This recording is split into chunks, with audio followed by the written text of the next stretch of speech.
This week's episode of Fuel Spill TV is relieved by Mobile Johns. Give Mobile Johns a call before your next event to help your guests answer the call of nature. Welcome to Fuel Spill TV. I'm Charlie the Intern, giving you the gas and go on all your favorite racing series. This week, we've got a short track special. I love short track racing. It's like a traffic jam, except it's actually fun. And we're starting things off with a doozy. The FARC Super Series will tackle the infamous Bowman-Gray Stadium in Winston-Salem, North Carolina, a tight little quarter mile that often doubles as a wrestling ring. Coming into this race, Taylor Brillin holds a slim lead over two-time defending champion Bobby Porteau, but she has won at this track before. So let's go find out who will survive 100 laps at the Madhouse. Bobby Porteau set the fast time in qualifying, but that's Isaac Leitner starting up front. Porteau rolled a 3 on the inversion die, setting the 6th place qualifier Leitner up at the front of the field, and he takes immediate advantage. Leitner immediately clears Jason Bates heading into turn 1. Marissa Raines in the 7 approaches to challenge the 51 of Bates for second. Bates not able to get down into the preferred line right now. Leitner pulling away to about 5 car lengths over the 7, but coming to the end of lap 2, the Madhouse claims its first victims. That's Rich Roy going into the wall, followed by Dash Lombardi, the college football coach, making his series debut, going for a roll in that 85 car. Welcome to the FARC Super Series, Coach Lombardi. He and Rich Roy will be the first casualties. After the restart, here comes Bobby Porteau, looking to match the pace he set in qualifying, making the move for second on Marissa Raines as Leitner tries to pull away once again. And Marissa Raines is starting to slip back as Jason Bates gets a nose under her out of turn 2, and that's Hamilton Porteau rounding out the top 5 at the moment. Bobby Porteau looking to chase down Isaac Leitner. Now looking back at AJ Young in the 26. He smacks the wall out of turn 2, and that is going to get battered by everybody and their mother to bring out the second caution of the night. Oh, and that's a big hit from Skylar Braden in the 14. Isaac Leitner and the leaders narrowly avoid the 26. AJ Young would keep going, and he's throwing a wrench into Bobby Porteau's race right now, forcing him to take the high line and opening up the door for Jason Bates to move into second. Porteau still not able to get a nose on him. Here comes Hamilton taking advantage of his brother's predicament and taking a spot for himself. Porteau slips back to 5th. There's Tim Burkhalter laying into the back of the 42 from 4th spot, and he's going to go for a couple rolls out of turn 2. Burkhalter will be hoping for some better luck in the FARC Low Dollar Series race at Salem, which would take place the following weekend and is coming up next on tonight's show. Amberly Weiss in the 888 comes flying out of the pits and wipes out Marissa Raines on a restart. Raines can't be too happy at Weiss using her car as a stop sign. She does the same thing on the following restart to Natalie Hummel. Weiss and Hummel are making their first starts tonight. And obviously, Weiss is not making a very good first impression after replacing Max Hollifield in that 888 car. Natalie Hummel's night goes from bad to worse when she gets turned by Daryl Quick, and she comes flying up into the side of Bobby Porteau. And that's the end of Porteau's night, as he was taken completely by surprise. Porteau would be okay, but he needed to make up some points on Taylor Brillin. Obviously, that's not going to happen now. Isaac Leitner's been leading this whole time until Marissa Raines comes flying out of the pits just like Weiss and spears him in the side. Ralph West in the 87 snuck by to take the lead there, not unlike how Leitner snookered him for the win at Oswego when he slowed up for an accident. But obviously we have some very poor decision making coming out of the pits. Maybe drivers are trying to beat the field on these restarts. Coming to just 34 to go now. Ralph West leads his teammate Jason Bates. Taylor Brillin is up to 3rd. She started back in 9th. Jason Bates, I think, got into the back of the 87 there. West goes into the wall, and that's the top 4 all wiping each other out. Bates and Ralph West go flying through the infield, and West spinning back up into traffic. Oh, that's Monte Carlo just nudging him, but everyone else avoids him. Alfred Jones in the 68 got by everyone, and it seemed that he would take the lead, but no, Jason Bates got that car going again, completely missed 3 and 4, but the officials are going to give him the lead as he reached the line before Alfred Jones.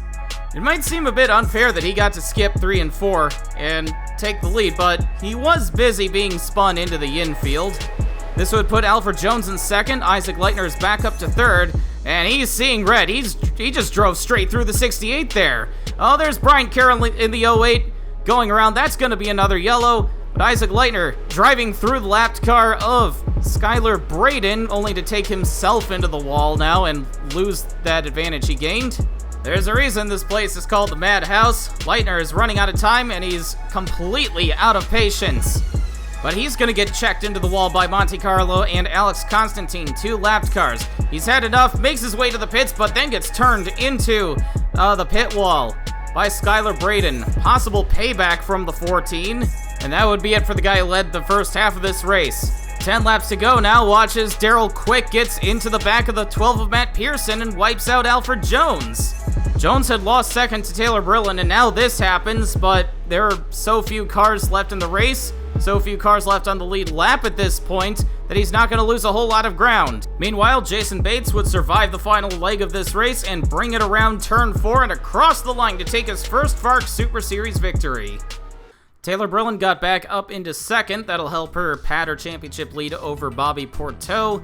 Ralph West finished in third, putting both of the James West-owned cars up at the top 5. Alfred Jones was the last car to finish on the lead lap. Skylar Braden brings home his first top 5 finish in the FARC Super Series. And Monica Rook in 7th place was the last car to finish the race. She was a whopping 6 laps down. Obviously, the Madhouse took its toll on our competitors, but they will regroup and head on over to the Rockford Speedway for a doubleheader with the FARC Truck Series. And now let's look at the standings with just 2 races to go. Taylor Brillen leads by 12 points over Bobby Porteau, and Isaac Leitner is 12 points behind the 15. Obviously, Porteau and Leitner did not have the night they wanted. We've got a couple ties in the standings here. First is for 4th between Alfred Jones and Ralph West, and the other is for 7th between Samantha Mason, just a couple races into her new ride with the Scots, and Billy Bob Childers. Next up, the FARC Low Dollar Series would head to the high banks of the Salem Speedway in Indiana as part of a weekend with the ASCC.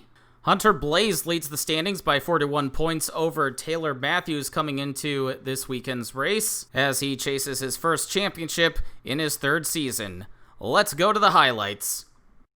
Michaela Perry-Jones would take the pole over Emmett Newton as she tries to get her championship run back on track. This isn't terribly surprising. Michaela Perry-Jones is from Indiana, and she's raced at this track several times in her late model days. But at the end of the first lap, Tim Burkhalter gets into the side of Mark in the 03 and goes for a spin in front of traffic. Burkhalter not faring too well as he makes another start in the M&J 64. Problems for Hunter Blaze as some mechanical troubles will put him a lap down under this caution, and he wouldn't get the chance to try to take it back on the restart as he has to back off. That's pretty smart of him to not interfere with the fight for the lead between Harry Essenola and Michaela Perry-Jones. Enola in the new pink Miss Firearms car can't quite get the run around the inside. MPJ definitely using her knowledge of this track to try to hold him at bay. It looks like he'd be able to complete the pass out of 4 and stick his nose across the line to lead that lap. But the 93 just comes back around the outside as Emmett Newton looks on, trying to look for an opening. Very respectful duel between the former Marine and Michaela Perry-Jones, but Enola's got a problem, a flat tire, and he's not going to be able to make it to the pits. He comes to a stop on track and draws another caution. After the caution, we'd have this strange incident as Nick Azure goes into the wall after contact between Todd Stater and Daniel Sharp. Xavier Ruiz in the 212 gets a piece of that, and just a couple laps later, Azure's engine blows up. I wonder if this might have something to do with the sponsor on the side of that car. Emmett Newton has to pit on the restart, and there's a crash breaking out as he receiving his service. Bobby Dwyer and Skeeter Farnsworth both went into the inside wall pretty hard there. That's going to take Farnsworth out of the race. After the following restart, Xavier Ruiz finds himself in the wall, taking Sergei Akovsky and MJ Bakerman with him. That's also Ben Worthington in the 57, who's won 3 Super Series races this year, making his first low dollar series start, but having a pretty eventful night. Yakovsky isn't done crashing as he goes into the inside wall on the backstretch, taking Mike Malone with him. Michaela Perry-Jones takes the leaders down pit road. That's Jeffer Jackson in the 05 who's taken over the second spot. All the leaders would come down except for Anthony Griffith, who leapfrogs everyone to take the lead, but he's having a hard time keeping MPJ at bay. Behind them, that's Riley Durbin in third. Taylor Matthews cycling to the front, trying to challenge him, but Griffith has a flat tire of his own and has to come into the pits just in time for another yellow. Bobby Dwyer in the 72 has been all over the place. He gets Lucas Fabian and Hunter Blaze caught up. Blaze has not been able to recover that lap, and his night just goes from bad to worse. That's a lot of damage to that 212 for Xavier Ruiz. Just a few laps later, Emmett Newton's gonna get loose under the 45 of Enola. Billy Ray Smith-Thompson's front end gets completely smashed in. Alex Phillips squeezes through, but Riley Durbin and Hunter Blaze get caught up in this one too. We would finally reach lap 50, a third of the way through this race, only for Mike Malone to get an eyeful of Bobby Dwyer. All three of those cars involved would continue on, though Mike Malone will have a much harder time following up on his top 10 from Chicago. Now, Tina Tjorner in that 6 car has been in the way on the last several restarts, and she influences yet another pileup that sees Harry Asinola go hard into that outside wall. A lot of damage to the 70 of Alex Phillips as well, and Xavier Ruiz is involved in yet another wreck. Daniel Sharp has made his way up to 9th after starting 30th. He told his team of a dream he had the previous night where he won the race, but the dream's about to end. Tina Tjorner gets in the way once again, setting off another pileup down into turn 3, and Daniel Sharp has heavy damage. That's going to finish Daniel Sharp off for the night, and Taylor Matthews, who had avoided the last 2 accidents after starting deep in the field, does not get so lucky this time as she picks up a little damage trying to pick her way through this. But Matthews tries to get her head back into the race, try to make up some points on Hunter Blaze, only to drive into the back of John Burr after the restart. You don't make up points by contributing to the long chain of pileups we've had tonight, but Matthews keeps going once again and will try to salvage something. Nothing has changed up front. Michaela Perry-Jones is still the leader. Todd Stater, the lapped car, is starting in between her and Jeffer Jackson, the second place car for some reason. But I bet the 93 doesn't mind having that little cushion. Patrick Ashcroft in the 99 runs third, followed by Anthony Griffith. But coming out of turn 4, several cars to get together, and it's an absolute disaster on the front stretch. Several cars went flying as they all spun towards that opening in the inside wall there. Brandon Crasta and Rick Forrest got launched into the air. So it looks like we've got Brandon Crasta squeezing in between Taylor Matthews and Mark. All those cars hit the wall and then just drift towards the bottom. Rick Forrest had absolutely nowhere to go. And what an ugly hit. As those cars get launched, Riley Durbin almost had Rick Forrest come down on top of him as Brandon Crasta does several rolls down to the inside. Mark, Nicholas Radcliffe, and Aaron Coltier were also involved in this. Taylor Matthews got pretty lucky and only hit that wall with the nose of her car, so she got spun around. And all drivers involved were awake and speaking to the track crew, so that's a great sign that all the safety features did their job. But there's still a lot of concern for Rick Forrest and Brandon Crasta as they had to be taken straight to a local hospital. We don't yet know the extent of their injuries or if they'll be able to race at Talladega in the coming weeks. The race would be stopped and called at the end of lap 78, and Michaela Perry-Jones, for the 3rd time this season, will be declared the winner. There was a lot of damage done to that inside wall, too much to get it fixed in a timely manner and get the race going again. But once again, Michaela Perry-Jones is the winner, the hometown hero in her first time at Salem. She scores a perfect 100 points for taking the pole and leading the most laps. That's the 2nd time she's done that this season. Jeffer Jackson grabbed a career-best 2nd place, Patrick Ashcroft 3rd, Anthony Griffith 4th, and Mauro Adachi rounds out the top 5, and pretty much everybody from 5th on back was involved in multiple incidents. Radcliffe, Coultier, and Durbin were able to drive away from that race-stopping accident and pick up some top 10 finishes, and Todd Stater was the first car one lap down. Now what does this do to the points?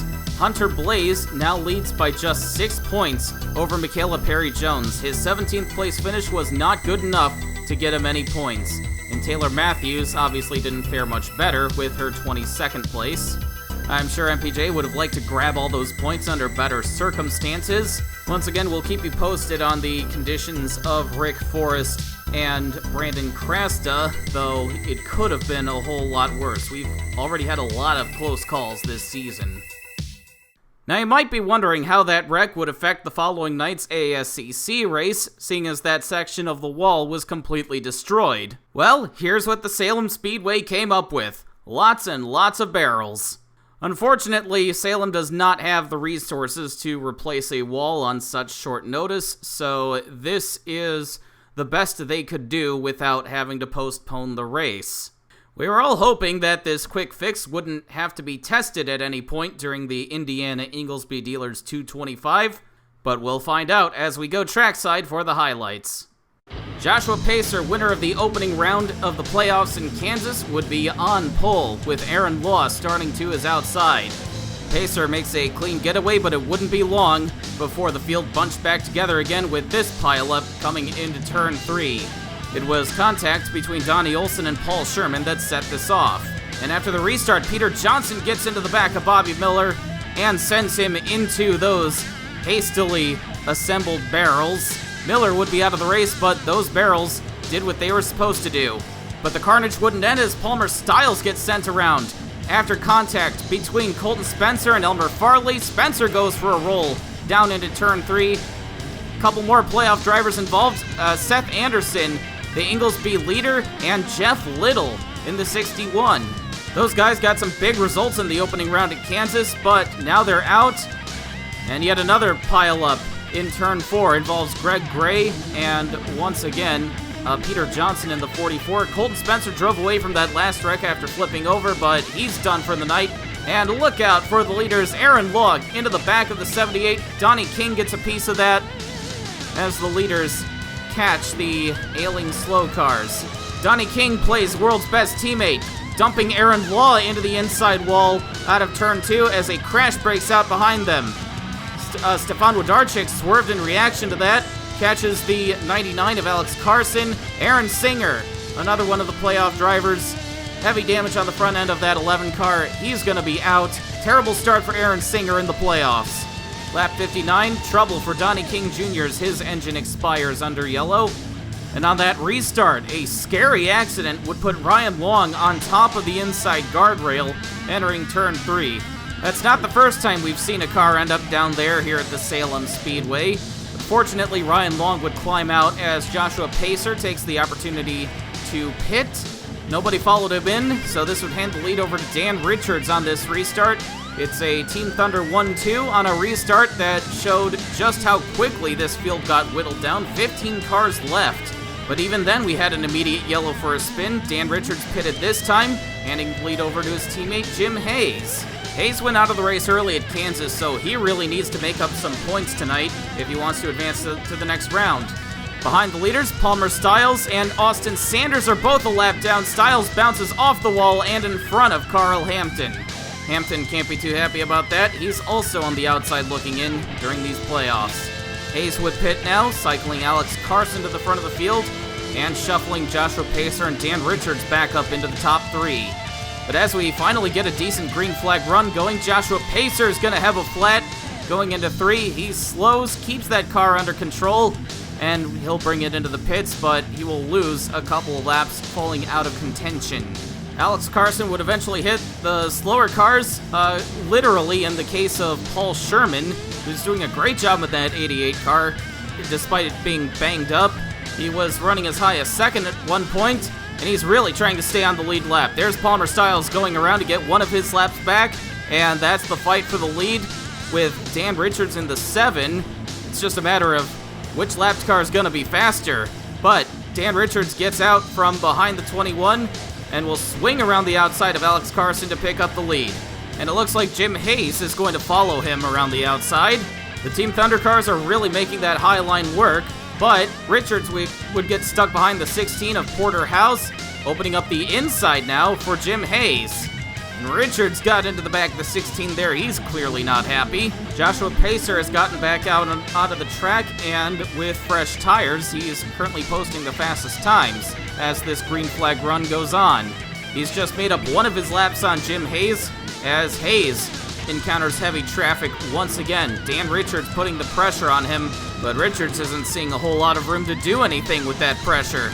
And it all comes crashing down as Richards gets into the back of Johnson Clapp, who was running in 5th at the time. Richards goes into the wall and brings out another caution after a nearly 50-lap green flag run. Only 12 cars of the 33 starters remain on the track as we are only coming to 80 laps to go now. Jim Hayes holds the lead, followed by Alex Carson, Palmer Styles, and Dan Richards. Only 4 cars are on the lead lap now. Dan Richards did not fall too far behind. Palmer Styles has made up a lot of ground though. He's up to 3rd and trying to mount a charge around the outside of Alex Carson for 2nd. Joshua Pacer in the 9 is still off the lead lap, but he's been threatening to grab it. Palmer Styles has another problem off of turn 4 though. He'll slow to a stop on the track. He just missed the pit entry, and that's going to bring out yet another caution. Tough break for the Inglesby regular season championship as his playoffs have gotten to a rough start.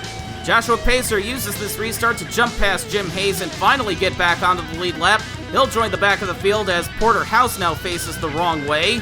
He gets a nose under Dan Richards on the restart, but he gets turned around. The racing gods absolutely do not want to see a come-from-behind story tonight, as now Joshua Pacer is on his roof after trying so hard to get back onto the lead lap along with Palmer Styles, who also got caught up in this wreck. Meanwhile, Jim Hayes keeps everyone behind him on his way to picking up the 2nd round of the playoffs. Great job by Jim Hayes to make up for his early Kansas exit and keep his hopes alive for round 2. Jim Hayes, Alex Carson, and Dan Richards were the only cars to finish on the lead lap, and Porter House, rounding out the top 10, was the last car to finish. Yes, that's right, only 10 cars finished this race, capping off a very destructive weekend at the Salem Speedway. Joshua Pacer would get his car flipped back over, and he would finish 6th, so obviously not as bad as it could have been. And now let's look at the SAR Division standings heading into Talladega, which I don't know is going to be any better than Salem, knowing the so-called best drivers in the world. Dan Richards is still on top by 23 points over Aaron Law and Donnie King Jr., who are tied for 2nd. Jim Hayes, even with his win, is on the outside looking in as we head into Talladega, and Carl Hampton is last in the playoffs, at least among those drivers who have a ride. Remember, after Talladega, only the top 3 in each division will advance to the 2nd round. Unless a regular season champion falls out of that, they will get a free pass into the next round. As for the Lennard standings, the Flair boys, as usual, are well ahead of everyone else. Just 2 points separate Joshua Pacer and Alex Carson for the lead. Calvin Hobbs is 12 points behind Carson. He holds the last spot into round 2. Stefan Wlodarczyk, who won 4 races, is on the outside looking in at Talladega, and Jeff Little was in 3rd after Kansas, but his early race exit will put him last in the playoffs. And finally, in the Inglesby standings, we have Palmer Styles reclaiming his spot at the top. Styles and Johnson Clapp will leapfrog Seth Anderson, who still hangs on to the cutoff spot. Richie Pinto and Aaron Singer have some work to do if they want to advance after Talladega. Singer is in an especially sizable hole, 15 points out of the cutoff. And that's the checkered flag on this week's edition of Fuel Spill TV. Be sure to join us next time, as we will have a very tense set of races for you. The FARC Low Dollar Series, FARC Super Series, and FARC Truck Series will all have their last rounds before all 3 of those series meet at the Bent Twig Raceway for the FARC finale, while the ASCC will have their first elimination round of the playoffs on the high banks of Talladega. I'm Charlie the Intern, and I will see you all next time.